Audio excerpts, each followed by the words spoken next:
Toma je zasigurno najbolje domaće filmsko ostvarenje koje ćete vidjeti u posljednjih nekoliko godina. U 2 videa na našem kanalu pogledajte stvarni Tomin život i zanimljivosti o pjesmama koje je stvarao i pjevao, a u ovom vam donosimo svojevrsnu recenziju filma Toma te poređenje šta je to u filmu istinito iz Tominog života, a šta plod mašte autora filma Dragana Bjelogrlića, Zorana Lisinca i Nikole Pejakovića. U filmu Toma pratimo 3 međuljudska odnosa. Odnos Tome i doktora Alekse Hadžipopovića, zatim Tome i Silvane Armenulić, a treći je odnos, tačnije borba Tome sa samim sobom. Kada je riječ o ovom prvom, odnosu Tome Zdravkovića, kojeg glumi Milan Marić, i njegovog doktora Hadžipopovića, kojeg igra Petar Benčina, riječ je o priči po kojoj može da nastane poseban film. U ovoj priči doktor koji liječi Tomu pokušava da promijeni njegove loše navike, polako mu otkrivajući svoje. I Toma, tvrdoglav kakav jest, nastavi sa svojim porocima, a uspije da promijeni doktorove navike. Od hladnokrvnog ljekara Hadžipopović postaje emotivac koji uviđa da se život ne mjeri po broju godina na koji ga razvučeš, već koliko života staviš u svaki dan. Doktor uviđa koliku dušu ima Toma, istovremeno otkrivajući svoju. Istina je da je Toma u stvarnom životu zaista imao svog doktora koji ga je liječio. Riječ je o doktoru Dušanu Manojloviću, načelniku klinike za urologiju na Vojno-medicinskoj akademiji u Beogradu. Bio je i profesor urologije, pa kada sestre na početku filma doktora Hadžipopovića oslovljavaju sa profesore, jasno je da je Hadžipopović u stvari Manojlović. Inače, Dušan Manojlović je izvršio prvu transplantaciju bubrega u VMA. U penziju je otišao 1994. godine u činu pukovnika. Aktivno se bavio hirurgijom 33 godine. Pored urologije bavio se opštom i eksperimentalnom hirurgijom, posebno hirurgijom nadbubrega, prostate, supstitucijom mokraćne bešike, kongenalnim anomalijama i bolničkim infekcijama. Dakle, svim onim od čega je bolovao Toma. Preminuo je u Beogradu 24. juna 2010. godine. Toma Zdravković je za medije mjesec dana pred smrt izjavio: "Moj ljekar koji me sve ove godine prati, dr. Dušan Manojlović, smatra da treba od operacije najprije da se oporavim i tek poslije 6 mjeseci da se razmotri ideja o transplantaciji. Izvađena su mi odjednom 3 organa, bubreg, bešika i prostata. Prije 3 godine, kada mi je izvađen bubreg, mislio sam da ću, poput nekih ljudi, bez problema živjeti sa jednim. Nažalost, ni drugi nije izdržao, stvorio se tumor, sve je bilo obuhvaćeno i operacija je bila neizbježna. Eto, 10 godina doktor Manojlović me je plašio i govorio da svoje zdravlje treba ozbiljno da čuvam, a sada se desilo da sam ja njega uplašio, zato jer mi je i život bio u pitanju." U filmu je prikazano kako je doktor nagovorio Tomu na oproštajnu turneju po Jugoslaviji, čije je nestajanje također opisano u filmu. Naravno, to ni jedan doktor u stvarnom životu ne bi predložio bolesnom čovjeku. Istina je da je Toma bio taj koji je silno želio održati nekoliko koncerata nakon navedenih operacija. Tada je izjavio: "Pjevaću čim izađem iz bolnice. Neću čekati ni transplantaciju koja će, vjerujem, uslijediti za 5-6 mjeseci. Prije 35 godina počeo sam da pjevam sa željom da se dokažem. Danas ponovo osjećam tu želju. Želim pjesmu. U meni se bude neke nove pjesme radosti. Pjevao bih za sebe iz sve snage. Čudo je to. U pjesmi nema foliranja, zezanja. Pjesme su ozbiljna stvar." Inače, Toma se u stvarnom životu liječio i tokom 4-godišnjeg boravka u Kanadi od 74. do 78. kada je i otkrio da ima tumor na bešici. Tu mu je veliku pomoć pružio njegov prijatelj i kolega Predrag Gojković Cune, koji je tih godina živio u Čikagu. Brat Cunetove supruge, dr. Ilija Srećković, Tomi je ponudio izvršiti operaciju tumora na način da se taj tumor više ne bi razvijao, kako bi Toma mogao normalno nastaviti sa životom. Međutim, postojao je jedan uslov za potpuno uklanjanje tumora, a to je bila kastracija. Toma na to nije pristao. Operacija je izvršena, ali ne u mjeri u kojoj je želio doktor, te se Tomi nekoliko godina kasnije tumor vratio. Vrijedi napomenuti da su Toma i Gordana, koju je oženio u Kanadi, 1978. godine dobili sina Aleksandra. Još jedna priča u filmu prati odnos Tome i doktora. Naime, doktorova supruga Ljiljana, koju igra Paulina Manov, ispostavit će se također ima tumor i to neizlječivi. Film sadrži i sada već kultnu scenu u kojoj Toma pjeva za Ljiljanu u restoranu u kojem su samo ona, Toma, doktor i osoblje restorana. Inače, ova priča nije istinita, ali je veoma emotivna i dodatno je učinila ovaj film genijalnim. U stvarnom životu pjesmu za Ljiljanu nije ni napisao Toma Zdravković. Drugi odnos koji se provlači kroz film jeste onaj između Tome i Silvane Armenulić, koja je još kao 19-godišnja djevojka pjevala po kafanama širom Bosne i Srbije. U filmu je manje više vjerodostojno prikazan susret nje i Tome, mada Silvana te 1958. nije bila zvijezda.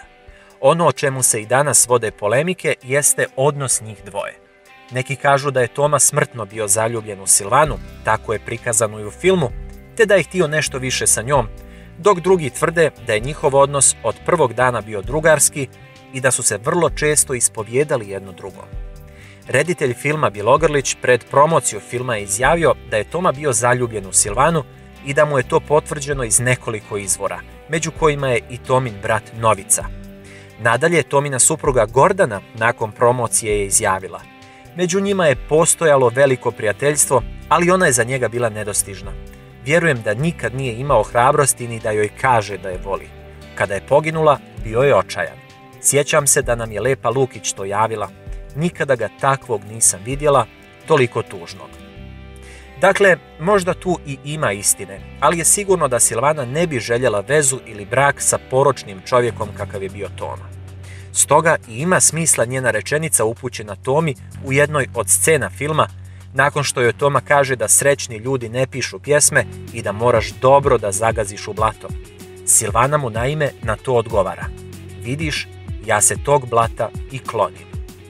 Mada, s druge strane, i njoj samoj teško je bilo održavati brak, jer je stalno na turnejama, ali koliko toliko svoj privatni život je uspjela iskontrolisati. Nadalje, gledalce se u filmu navodi na pomisao da je razlog Tominog kasnijeg opijanja i kockanja zapravo činjenica da ga je Silvana konstantno odbijala. Istina je nešto drugačije. Toma je jednostavno bio takav, sa Silvanom ili bez nje. Izuzevši dio o zaljubljivanju, ostatak odnosa Silvane i Tome u filmu je prikazan vrlo realno. Silvana je te 1958. gostujući u Leskovcu pomogla Tomi da nađe stalni pjevački angažman, a kasnije i da potpiše ugovor sa Jugotonom. Istina je i da su se nekoliko godina kasnije sreli na turneji, te da mu se Silvana požalila na život kakav vodi, te činjenicu da nema hit. Tako je i nastala pjesma Šta će mi život, koju je Toma zapravo pisao sebi, ali ju je na kraju poklonio Silvani, s kojom se ova vinula u zvijezde. Od Tomine supruge Gordane čuli smo i potvrdu koliko je Toma bio tužan kad je čuo za Silvaninu pogibiju, što je u filmu prikazano veoma slikovito. Napomenimo da ulogu Silvane u filmu odlično tumači Tamara Dragičević. Treći odnos koji pratimo u filmu je borba Tome sa samim sobom. Bjelogrlić je na genijalan način kroz film provukao nekoliko činjenica iz Tominog života. Nit koja se provlači kroz cijeli film jeste ciganka Ruška i buket bijelih ruža. I Ruška i buket bijelih ruža u stvarnosti su bile dio Tominog života i o njima smo govorili u naša 2 videa posvećena Tominim pjesmama i životu. Ovdje ćemo samo ukratko. Ruška je bila kćerka šefa orkestra koji je pratio Tomu na njegovim nastupima još na početku njegove karijere. Bilo je to u Leskovcu nakon što mu je Silvana sredila spomenuti angažman u kafani. Tomi je bilo 24, a Ruški 18 godina. Vrlo brzo su se zavoljeli, ali njeni roditelji nisu odobravali tu vezu, te su vrlo brzo razdvojili Rušku i Tomu. On je nakon toga napisao pjesmu Ciganka, za koju je do kraja života govorio da je njegova najdraža pjesma. S druge strane, iako u filmu Ruška nosi buket bijelih ruža, on nije vezan za Rušku, već za drugu Tominu ljubav, Slavicu, u koju se zaljubio u Tuzli, gdje je jedno vrijeme pjevao na početku svoje karijere. Slavica je preminula 1963. a Toma je u spomen na Slavicu napisao pjesmu Buket belih ruža. Ruška, koja se pojavljuje i u filmu, predstavlja početak i kraj, simbol pitanja šta bi se dogodilo da Rušku nisu odveli od Tome i da su ostali zajedno. Da li bi cijeli Tomin život bio drugačiji? Još jedan takav element u filmu je i Tomin prijatelj Rama, s kojim je radio u kafani. Pojavljuje se na Tominom početku, ali i na Tominom kraju. Njegovu ulogu u filmu odigrao je Denis Murić. Sada ćemo se posvetiti nekim detaljima i likovima iz filma Toma. Bjelogrlić je sjajno ubacio neke bitne likove u film. Evo nekoliko primjera. Prilikom izlaska iz kombija u Leskovcu, Silvana svog harmonikaša oslovljava sa Šerbo.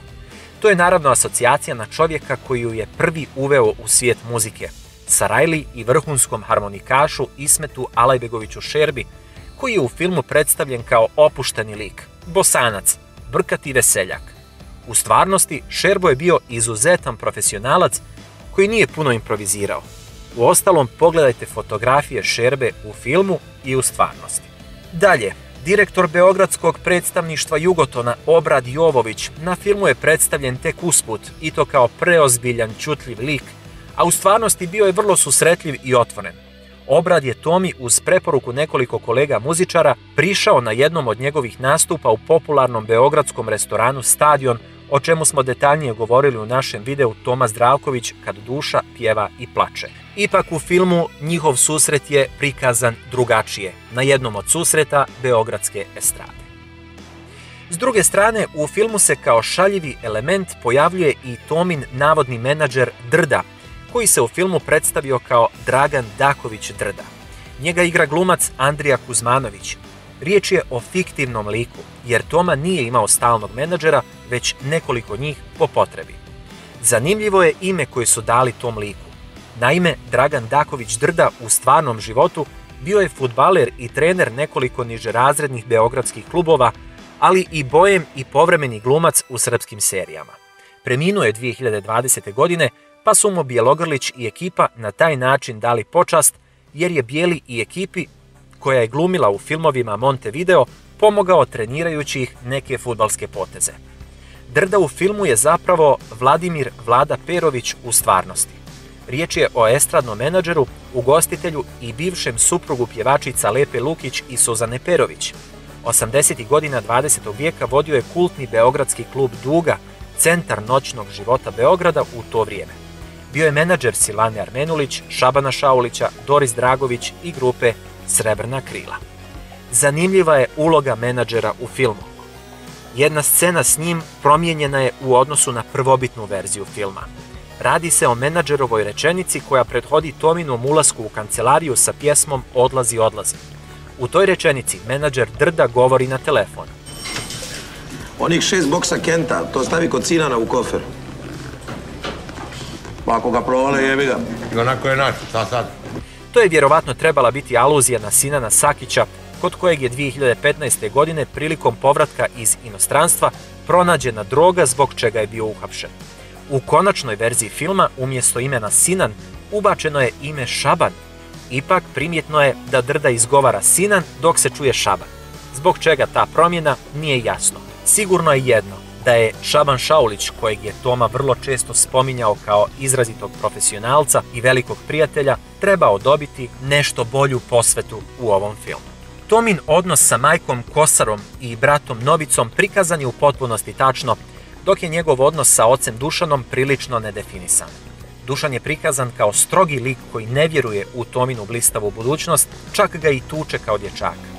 Ipak, iako Toma u stvarnom životu nije pretjerano govorio o ocu, nije imao toliko loš odnos sa njim, što pokazuje i ova fotografija sa jednog od koncerata s početka 70-ih. Napomenimo da ulogu Tomine majke igra Mirjana Karanović, a ulogu oca Slobodan Ninković, dok ulogu Novice igra Milan Kolak. Upečatljivo je prikazan Tomin odnos sa četvrtom suprugom Gordanom, s kojom je proveo i posljednje dane svog života. I Gordana, koju u filmu igra glumica Sanja Marković, uveliko je pomogla Bjelogrliću da stekne bolji uvid u život Tome Zdravkovića.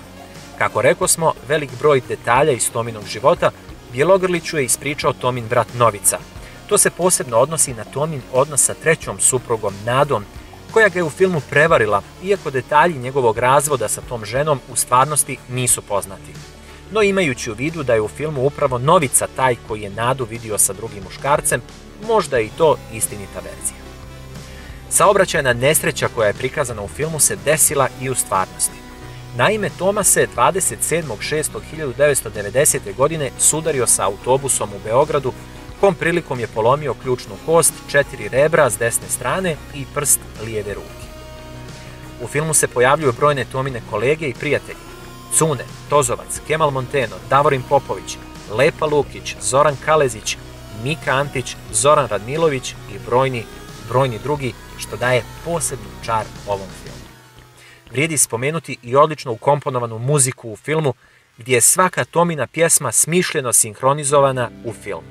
Tu posebno treba istaći Željka Joksimovića, koji je namjenski, skupa sa Tozovcem, napisao pjesmu Ponoć, koja je u filmu predstavljena kao pjesma koju smo svi zaboravili. U filmu su izostavljeni neki likovi iz Tominog stvarnog života. Priča o Slavici i buketu bijelih ruža stopljena je u spomenutu Rušku, a također nije spomenuta ni Olgica, Tomina prva supruga s kojom ima kćerku Žaklinu, koja također nije spomenuta u filmu.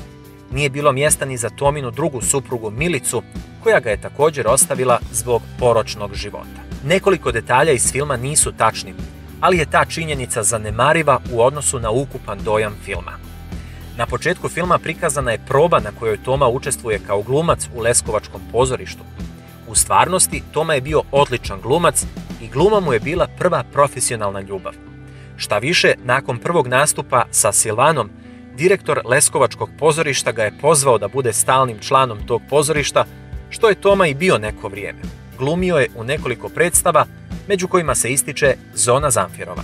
Dalje, način Tominog dolaska u Beograd nije posve tačan. U filmu je na poziv Silvane došao u Beograd, gdje je nastupom na dodjeli nagrada Beogradske estrade krenuo njegov zvijezdani put, no to u stvarnosti nije bilo tako. Toma se početkom 60-ih prvi put okušao u Beogradu, gdje se zaputio sam kao već iskusan kafanski pjevač. No prvi put se nije proslavio. Nakon što je još malo pekao zanat, konačno je u Beogradu 1962. dobio stalni angažman. U filmu je prikazana scena u kojoj Toma i Gordana skupa sa doktorom i njegovom suprugom Ljiljanom nakon večere odlaze u restoran Skadarlija, pa su u toj sceni prikazani detalji koji podsjećaju na Tomin televizijski show iz 1987. godine sa velikim brojem poznatih gostiju i kolega. Toma je u filmu prikazan kao autor pjesme Odlazi, odlazi, s kojom je dobio navodno prvu nagradu na festivalu Ilidža 69. i to sve nakon što je potpisao ugovor sa Jugotonom. U stvarnosti, niti je on autor te pjesme, niti je pobjedio na Ilidži, već je osvojio drugu nagradu publike, niti je to bila inicijalna kapisla za ugovor sa Jugotonom, već ga je Jugoton i poslao na Ilidžu nakon što su potpisali ugovor sa njim. Sve u svemu, film Toma svojevrstan je omaž jednom od najvećih umjetnika i boema na ovim prostorima. Čovjeka koji je dotakao i visine, ali i dno života. Prelijepa je emotivna priča ne samo o Tomi, već i o međuljudskim odnosima, buđenju emocija, jednom davno prošlom vremenu kakvo se zasigurno neće ponoviti. Ekipi koja je radila na filmu sve čestitke, a vama iskrena preporuka da, ukoliko nekim čudom niste, odmah pogledate film ili seriju Toma, kojeg je u prvih 15 dana prikazivanja u kinima pogledalo 300.000 ljudi. Film će zasigurno biti jedan od najgledanijih srpskih filmova u kinima u 21. vijeku, o čemu možete gledati u našem videu posvećenom tome. Hvala vam na gledanju ovog videa.